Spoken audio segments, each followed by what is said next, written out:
اہم آدمی ہے, بڑے سینئر وکیل ہیں, اور انہوں نے کہا یہ قطع دیدہ معاملہ ہے, کوئی مسئلہ ہی نہیں, پیر کو ضمانت ہو جائے گی.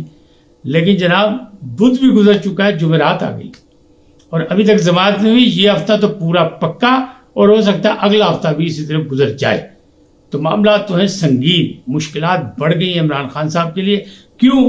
کہ ان کے وکیل بھی لگتا ہے کوئی اتنا سیریس نہیں ہے, کیونکہ وہ کہتے ہیں لطیف کھوسہ صاحب بھی باتیں کرتے ہو اور اب وکالت کر رہے تھے وہ سب کچھ, لیکن انہوں نے جتنا نان سیریس انداز میں مطلب اپنا ایٹیٹیوڈ کا مظاہرہ کیا, اس سے یہی لگ رہا ہے کہ سب وقت گزاری کر رہے ہیں.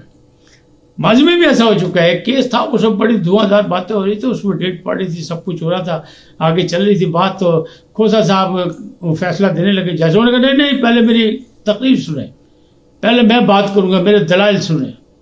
تو دلائل سننے کے بعد انہیں ضمانت کینسل کرتی اور بندہ اندر دیتا. تو کھوسہ صاحب کا ٹریک ریکارڈ تو یہ ہے. اب اس وقت بھی یہی ہوا, لیکن وہ جو پھٹا ہوا ہے, جو ٹکر سے ٹکر, جس میں نکسیر پھوٹ گئی سمجھے, وہ کہتے ہیں نا جب ٹکرو ٹکری دو نوجوان کھیل رہے ہوں آپس میں مار رہا ہوں تو اچانک سر جو ہے ناک پہ لگ جائے اور پھر نکسیر پھوٹ جاتی ہے, پھر جناب مسئلہ بن جاتا ہے. تو استھے سمجھ لو نکسیر ہی پاٹ گئی. کہاں سب سے بڑی پاکستان کی عدالت میں, سپریم کورٹ میں ٹکرو ٹکری ہو گئے. امان اللہ نے شکایت کی کہ مظاہر علی اکبر پر تو ایک کیس ہے, اور انہیں نے تو غلام محمد ڈوگر کے کیس میں اچانک سو موٹو کی بات کر دی تھی اور کہیں سے کہیں لے گئے تھے. اسی طرح جو حسن اظہر جو ہے رضوی صاحب, وہ جونیئر جج ہیں اور ان پر بھی کوئی کیس ہے. تو مظاہر صاحب نے کہا اس میں کیا مسئلہ بھائی, ہم یہ آپ کا کیس سن رہے ہیں, آپ اپنی کیس کی بات کریں, آپ آگے کیا بات کر رہے ہیں. انہوں نے کہا نہیں یہ آپ کو تو ہونا ہی نہیں چاہیے یہاں. اس پہ جناب تکرار شروع ہو گئی. یعنی آپ سوچے پاکستان کی سب سے بڑی عدالت میں 3 رکنی بینچ میں جہاں یحییٰ آفریدی اس کی قیادت کر رہے تھے, یعنی سربراہ تھے اس 3 رکنی بینچ کا, وہاں جناب باقاعدہ لڑائی ہوگی, تو تکار ہو گئی, تو میں ہو گئی, اور دونوں باری باری پڑھتے رہے. مطلب علی مظاہر صاحب بھی جواب مانگتے رہے اور امان اللہ بھی بولتے رہے, اور وہ بھی حسن اظہر صاحب بھی کرتے رہے, رضوی صاحب بھی بولتے رہے, سب کچھ ہوتا رہا. اور امان اللہ نے کہا آرام سے جج صاحب, میں سینئر وکیل ہوں, میں آپ کا غلام نہیں ہوں. فوراً علی مظاہر نے کہہ دیا کہ ہم بھی کسی کے غلام نہیں. یعنی بالکل انداز ان کا وہی تھا جیسے عمران خان صاحب نہیں کہتے کہ حقیقی آزادی غلامی سے نجات, بالکل وہی جذبہ تھا. وہ کہتے ہیں عشق تو مشق لکدہ نہیں لکائے بھی, تو یہاں عشق عمران نکل آیا باہر.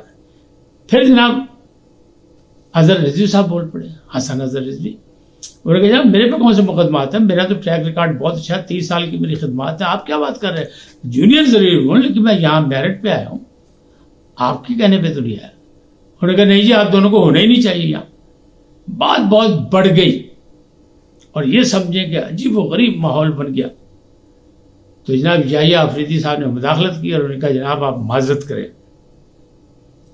امان اللہ سینئر وکیل ہے, انہوں نے فوراً موقع کو مناسب سمجھا اور انہوں نے کہا جناب میں معافی چاہتا ہوں, بلکہ میں ہاتھ جوڑ کے معافی مانگ لیتا ہوں اگر کوئی میں نے غلط بات کر دی تو. لیکن بات تو سیدھی سی ہے کہ یہ لوگ جو ہیں یہ دونوں پہ اعتراض ہے, دونوں کے خلاف کارروائی ہونی چاہیے اور ان کو یہاں نہیں ہونا چاہیے. لیکن میں پھر بھی آپ چونکہ کہہ رہے ہیں میں 2 ہاتھ جوڑ کے معافی مانگ لیتا ہوں, تو معافی مانگ لی. پھر یحییٰ آفریدی صاحب نے فیصلہ لکھانے لگے تو پوچھا مظاہر علی اکبر نقوی صاحب سے کہ آپ نے ان کو معاف کر دیا. انہوں نے کہا نو ناٹ ایٹ آل, نا میں نے تو معاف نہیں کیا. پھر علی مظاہر نقوی صاحب نے پوچھا حسن اظہر رضوی صاحب سے کہ آپ نے معاف کر دیا. انہوں نے کہا ہاں جی اگر معافی مانگ رہے ہیں سینئر وکیل ہے تو میں درگزر کرتا ہوں. انہوں نے کہا نہیں ایسے نہیں, لیکن یہ لکھ کے معافی مانگ لیں. امان اللہ نے لکھ کے معافی مانگنے سے انکار کر دیا اور بات اتنی آگے بڑھی کہ بات پھرتے چلی گئی. انہوں نے کہا بھائی حالات ایسے نہیں کہ آپ لوگوں کے دلائل سنے جائیں, اگلی سماعت پہ بات کریں گے. اور وہ بھی کیس آگے چلا گیا. یعنی رعایت عمران خان کو نہیں مل سکی, یہ مشکل حالات ہو گئے. دوسری طرف کیا ہوا, اشاروں کی زبان میں مخبری پکڑی گئی. کہاں؟ وہاں اٹک جیل میں.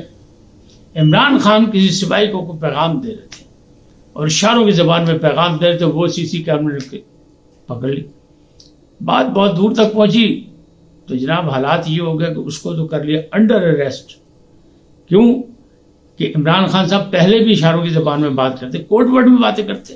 جیسے مسرت چیمہ کو پیغام دیا تھا کہ آپ کس سے رابطہ کریں اور وہ جا کے رابطہ کریں اور یہ کریں اور وہ کریں، تو اس طرح وہ کہہ کسی اور کو رہے تھے، سنا کسی اور کو رہتے. انہوں نے کہا نہیں بس اسلام آباد ہائی کورٹ سے عامر فاروق نے کہا نہیں وہ چھوٹا ہے، وہ جہاں سے لیتا ہے آرڈر اس سے بات کرے. اور وہ کون تھا؟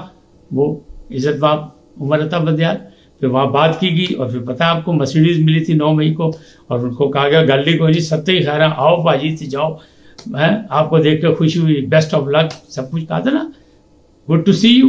وہ سارے معاملہ یہاں بھی اسی طرح مخبری ہوئی کہ اشاروں کی زبان میں کوئی پیغام دیے جا رہے تھے تو وہ پکڑے گئے. اب کیا ہوا؟ اس کا رزلٹ کیا نکلا؟ اس کا رزلٹ یہ نکلا کہ تمام معاملہ جو ہے اٹک جیل کا تبدیل کر دیا گیا. سہولتیں دے دی گئی ان کو کچھ عمران خان صاحب کو، کیونکہ سابق وزیر اعظم، سہولتیں ملنی چاہیے ان کو. اور رانا ثناء اللہ کا کہنا یہ تھا کہ ہم نے تو ان کے مطابق ان کو جیل میں بھیجا تھا، کیونکہ ان کا کہنا تھا جب وہ وزیر اعظم تھے وہ کہتے صرف سی کلاس ہونی چاہیے، مجرموں کے لیے اے سی وغیرہ کیا کسی کو نہیں دینا چاہیے، لہٰذا ہم نے اسی طرح ان کو رکھا تھا. لیکن اب کہہ رہے ہیں ضرورت مند ہے، ہم نے ان کو چیزیں دے دی، کیونکہ کلاس ولاس کوئی نہیں ہوتی، سہولیات ہوتی ہیں کلاس کی، وہ سہولیات ہم نے ان کو دے دی ہیں. اب اگلی بات اگر آپ دیکھیں تو پھر کیا ہے؟ چیف جسٹس آف پاکستان عزت مآب عمر عطا بندیال، جن کے دن ہو گئے کم، جانے والے ہیں، چھٹیوں پہ ہیں، لیکن وہ بے بس نظر آ رہے ہیں، وہ ابھی تک کوئی مدد نہیں کر سکے. اور یہ معاملات اسی طرح مخبری والا مسئلہ بھی گڑبڑ ہو گیا، کیونکہ سارا اسٹاف بھی چینج کر دیا گیا. اور ابھی دونوں جو ہے نہ رعایت ملی، مطلب وہ جو ضمانت ہو سکی، اور نااہلی جو تھی وہ تو ہونی ابھی چلنی ہے بہت دیر، کیونکہ نااہلی اگر ضمانت بھی ہو جائے تب بھی نااہلی ختم نہیں ہوتی، اس کا مقدمہ لڑنے کے بعد فیصلہ ہوگا. اور دوسری جانب جو منتقلی تھی کہ اڈیالہ جیل میں منتقل کر دیا جائے، وہ بھی نہیں ہو سکا. تو یہ معاملات ابھی جو کہ ہیں مشکلات میں اضافہ کپتان کی. اور کپتان جو ہیں کہنے والے کہہ رہے ہیں، وکیل صاحب نے ان کے کہا تھا کہ نہیں وہ بہت خوش ہیں، بڑے پرعزم ہیں، فکر ہی نہیں، ان کے حوصلے بڑے بلند ہیں.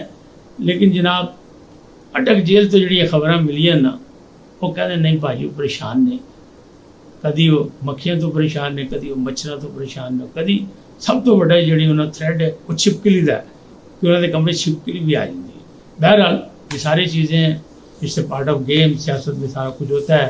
آج کے جو قیدی ہیں ہو سکتا ہے کل پھر اقتدار میں ہو، اور کل کے جو اقتدار میں تھے ہو سکتا ہے کل آنے والے کل میں وہ قید میں ہو، ایسا بھی ہو سکتا ہے. یہ سیاست کا کھیل ہے، اور اس کو دہرایا تو جا سکتا ہے لیکن اسے روکا نہیں جا سکتا، خاص طور پہ ہماری جیسی ریاستوں میں جو ترقی پذیر ممالک ہیں، جہاں باقاعدہ مستحکم نہیں ہے سیاست، صحافت اور یہ جمہوریت، جہاں استحکام نہیں ہے، وہاں یہ سب کچھ ہو سکتا ہے. لیکن اللہ کرے بدل جائے، معاملات ٹھیک ہو جائیں، لگتے نہیں. آپ کا کیا خیال ہے؟ آپ اپنی مرضی کی رائے ضرور دیجیے گا، لیکن اپنی شخصیت کے مطابق. جاتے جاتے آپ سے درخواست کہ آپ اپنی رائے کا بھی اظہار کریں، گھنٹی کا بٹن دبائیں، سبسکرائب بھی کریں. اللہ آپ کو سلامت رکھے. اللہ نگہبان.